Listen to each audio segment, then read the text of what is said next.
Hi guys, welcome to my YouTube channel Venus Cricpedia. कैसे हैं आप सब लोग? आई होप आप सभी अच्छे होंगे।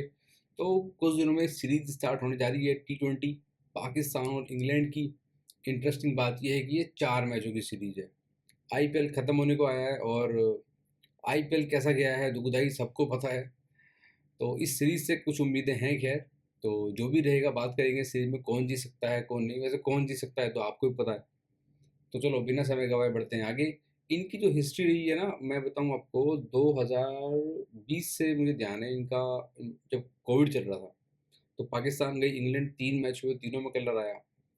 फिर 21 में फिर गई पाकिस्तान तो फिर कलर आया मैचेस में। देन आपका इंग्लैंड गई पाकिस्तान, वो तो बहुत ही कलरफुल सीरीज हुई थी। अब ये सीरीज कैसी होगी इसके बारे में बात करेंगे। तो बिना समय गवाए बढ़ते हैं आगे। स्क्वाड है, वैसे मैंने इसका स्क्वाड का एनालिसिस जो है इंग्लैंड का वर्ल्ड कप का वो किया हुआ है, इसी चैनल पे है, आप उसको भी देख सकते हैं। तो सेम बात कहूँगा, बटलर और साल्ट ओपनिंग करेंगे और दोनों ही शानदार प्लेयर हैं, अपने घर में खेल रहे हैं। साल्ट बहुत ही इम्प्रूव प्लेयर है, अब पहले की तरह नहीं है कि आते ही मतलब लप्पा ही घुमाना है उसने हर गेंद पे।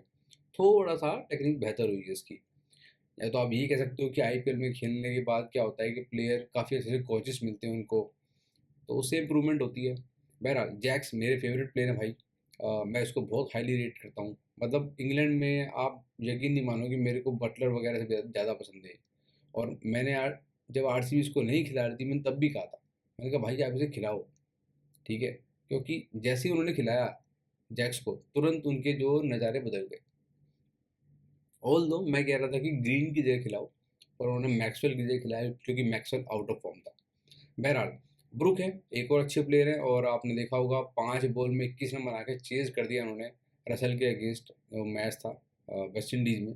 तो केपेबल हैं, आप सब जानते हो कि, और दुनिया भर की लीग्स में खेलते हैं, वहाँ भी रन उन्होंने बनाए हुए हैं। मोइन अली, पिछले 2 साल से मोइन अली का बल्ला एकदम ठंडा पड़ा है, एकदम शांत है, कुछ नहीं कर रहा है बंदा। स्टिल टीम में है क्योंकि बॉलिंग कर लेता है, लेकिन अब तो बॉलिंग से भी कुछ खास नहीं कर रहा है ये बंदा। तो फिलहाल लाइबिलिटी जैसी बन गई है इसकी, क्योंकि फिंगर स्पिनर को छोड़ता नहीं है आज के टाइम में कोई। फिर आपको मिलेंगे लिविंगस्टन, जिसको मैं बोलता हूँ पागल हाथी। मुझे खिलाड़ी 1 नंबर का पसंद नहीं है, लेकिन नंबर 6 के हिसाब से इंग्लैंड ने प्लेयर बहुत ज़्यादा चुने नहीं है, तो उसकी जगह बन जाएगी इस टीम में। और दूसरी एक बात है कि थोड़ी बहुत बॉलिंग कर लेता है ये, यानी कि राइटी को करता है ऑफ स्पिन, और नहीं, राइटी को करता है लेग स्पिन, और लेफ्टी को करता है ऑफ स्पिन।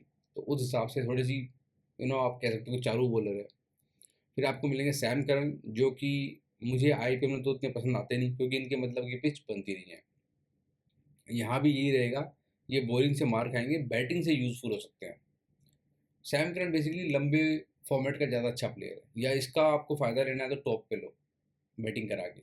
बॉलिंग से ये खतरनाक नहीं है भाई। और जो खतरनाक है वो कौन है? जॉर्डन। जॉर्डन आपको लास्ट के 4 ओवरों में अच्छे मैच डिफेंड करके दे सकता है। कभी कभी बड़े रन खाता है वो, हर दिन खराब होता है, कोई भी खाता है। बट मोस्टली इसको देखा है कि ये यॉर्कर्स लास्ट के ओवर में बहुत अच्छे डालता है। बैटिंग अच्छी करने लगा है इसने। लास्ट ईयर मुझे ध्यान है बर्मिंघम के साथ शायद मैच था, या वेल्श फायर के साथ मैच था, 100 में, और उसने 50 मारी थी आउट ऑफ नो वेयर। मतलब मैच खत्म ही हो चुका था, वहाँ से 50 मार गए। फिर आपको मिलेगा इसने एक हाफ सेंचुरी और मारी थी आपका बिग बैश में। वो मैच भी ऐसा लगा था कि 100 पे उनके सारे आउट हो गए, ये और निखिल चौधरी मिलके 170 प्लस ले गए, इसने 50 मार दी फिर से। तो ये बैटिंग की भी अच्छी फॉर्म में चल रहा है। फिर आपको मिलेगा आदिल रशीद, जो कि एक बहुत ही अच्छा स्पिनर है। इसकी बॉल आसानी से नहीं पड़ी जाती किसी पे, और बैटिंग भी अच्छी कर लेता है, काफ़ी यूज़फुल है, एक्सपीरियंस है।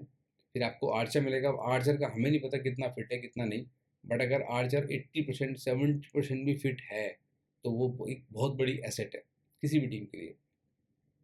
और बल्ले ये भी बजा लेता है, आपको याद होगा एनगीडी में 5 छक्के मारे थे उसने आईपीएल में।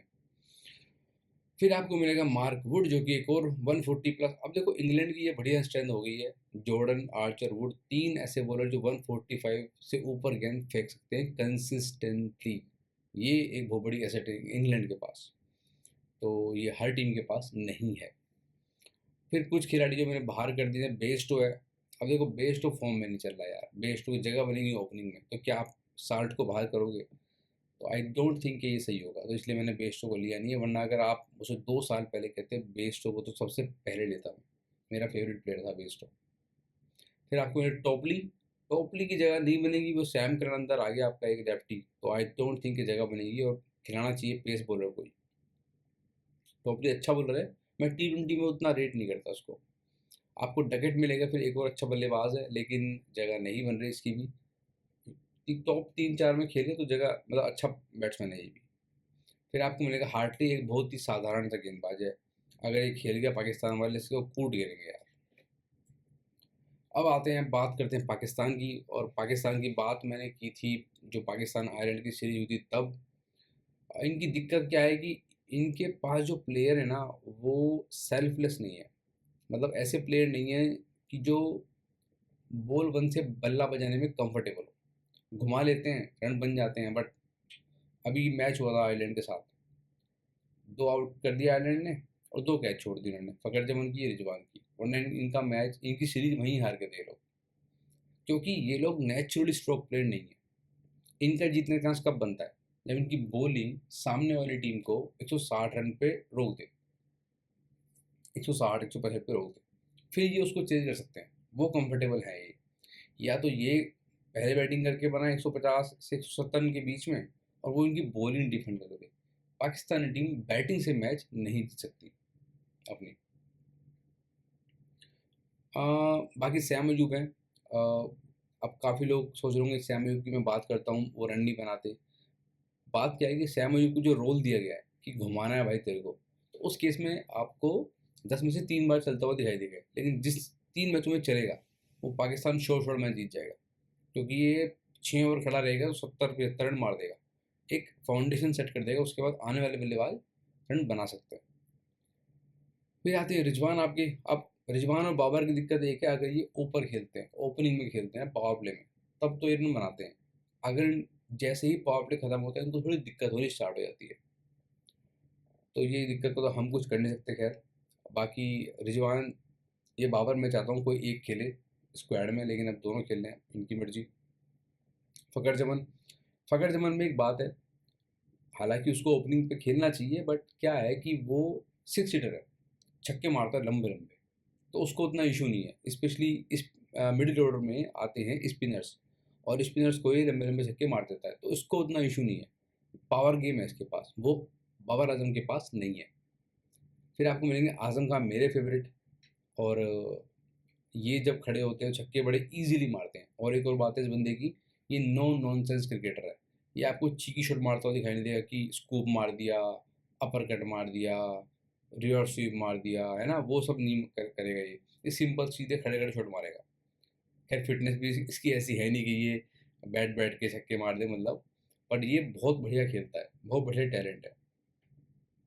फिर आपको मिलेगा इफ्तिकार अहमद, चाचा जी हमारे, जिनको मैं ताऊ जी कहता हूँ वैसे।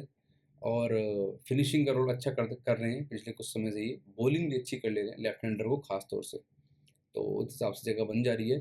शदाब खान, शदाब खान PSL में नंबर 4 खेलते हैं। अगर ये नंबर 4 यहाँ खेले, तो बात हुई जगह किसकी लेंगे, वरना ये ज़्यादा अच्छा कंट्रीब्यूशन दे सकते हैं टीम को। बॉलिंग इनकी एवरेज है, और वो इनको इम्प्रूव करनी पड़ेगी। फिर आपको मिलेगी इमाद वसीम। पाकिस्तान की एक दिक्कत ये भी है, क्या इनके पास स्पिनर्स इफेक्टिव नहीं है। Shadab Khan, Imad Wasim wicket taker type bowler नहीं है, ये रन रोकने वाले बॉलर हैं। फिर आपको मिलेंगे शाहीन, नसीम और अब्बास अफरीदी। अब पाकिस्तान जो मैच जीतता है वो इनकी वजह से जीतेगा। अगर अब फ्रंट से विकेट लिए शाहीन ने, नसीम ने, यानी कि इनके पास बॉलिंग ऐसी है कि ये शुरू के 6 में सामने वाली टीम के 3-4 आउट कर सकते हैं, वो एक अपॉर्चुनिटी बनती है इनकी। डेथ में पिटते हैं ये भी। पाकिस्तान का इसलिए बेस्ट चांस है कि पावर प्ले में 2-3 विकेट ले ही ले, वरना फिर मुश्किल है इनको। तो वो काबिलियत शाहीन और नसीम में बिल्कुल है। बहुत आग उगलती हुई गेंद रखते हैं अगर पिच में हेल्प है तो। देन आपको मिलेंगे अब्बास अफरीदी, जो कि स्लोअर पिच के थोड़े से बॉलर हैं, कटर्स फेंकते हैं, अच्छी फेंकते हैं, और ये है ना, छक्के मार लेता है बंदा, वो भी खड़े खड़े। तो पाकिस्तान को ये लग्जरी है कि नंबर 11 तक बल्लेबाजी उनके पास है, सेम जैसे इंग्लैंड है। फिर आपको हैरिस रोवर, जिसको मैंने बाहर रखा है क्योंकि अब्बास अफरीदी इस समय अच्छी बॉलिंग कर रहा है। इरफान खान नियाजी हैं, अच्छे प्लेयर हैं, कराची के लिए खेलते हैं, आपने देखा होगा इनको। और पर बात तो इस जगह इनकी बनेगी नहीं। हसन अली हैं, मैं इनको टीम में नहीं रखूँगा, हालांकि ये बैटिंग से कंट्रीब्यूट कर सकते हैं, लंबे छक्के मारते हैं, लेकिन नहीं, जगह नहीं बनेगी। उस्मान खान तो बहुत ही पुअर है, इसको इस लेवल पे होना ही नहीं चाहिए कि पाकिस्तान की टीम में खेल रहा है ये। आगा सलमान एक और बहुत ही अच्छे प्लेयर हैं, बहुत अच्छी तरह से फील्ड को मैनिपुलेट करते हैं, रिवर्स स्वीप स्वीप चौके छक्के मारते हैं, बट जगह कहाँ बनेगी वही बात आ रही है इनकी, है ना। एक ये भी कर सकते हैं कि फिर से रिजवान और बाबर आजम ओपनिंग में आ जाए, है ना, क्योंकि सैम की फॉर्म लग नहीं रही इस समय, और आगा सलमान को फिट कर दे मिडिल ऑर्डर में, तो उससे क्या होगा, बाबर रिजवान दोनों के रन आने चालू हो जाएंगे। ये भी ये काम कर सकते हैं। और आगा सलमान आपको बॉलिंग में भी ऑप्शन देगा, आई थिंक बॉलिंग भी अच्छी करता है ये। और आपको आखिरी ऑप्शन मिलेगा अबरार अहमद। आई थिंक शादाब और इमाद में से किसी एक का ट्राई कर लेना चाहिए इसको, क्योंकि शायद ये विकेट लेकर आपको दे दे मिस्ट्री स्पिनर की तरह, हालांकि उतना कुछ मिस्ट्रीज का है नहीं, बट शायद स्टिल इन दोनों से तो बेटर ही रहेगा। तो करते हैं शॉर्ट एनालिसिस। इंग्लैंड देखो, आपको भी पता है, कोई मैं नई बात तो बताऊंगा नहीं, इंग्लैंड बहुत ही स्ट्रॉन्ग टीम है, उनके पास बहुत लंबी बैटिंग है, 4 से 5 जेन्युइन विकेट टेकर हैं, चाहे वो आर्चर हों, चाहे वो राशिद हों, चाहे वो वुड हों, चाहे वो जॉर्डन हो। पाकिस्तान को अगर आप देखो तो ऐसा लगता है, देखो उन्होंने आयरलैंड के अगेंस्ट भी ना स्ट्रगल किया, एक वो हार गए, एक वो लगभग हारते हारते बचे, तो वो उतना कंफर्टेबल नहीं है T20 फॉर्मेट के अंदर। इंग्लैंड को देखो होम का एडवांटेज भी रहेगा, अपने घर में खेल रहे हैं, है ना। वेन्यू की मैं आपको इन्फॉर्मेशन दे दूँ, लीड्स में मैच होगा पहला, वहाँ बहुत रन बनते हैं भाई साहब। बर्मिंघम, ये मैं कहूँगा 60-40 बैटर्स की साइड है, यानी कि बिल्कुल पाटा नहीं बोलूँगा, लेकिन है बैटर्स की साइड।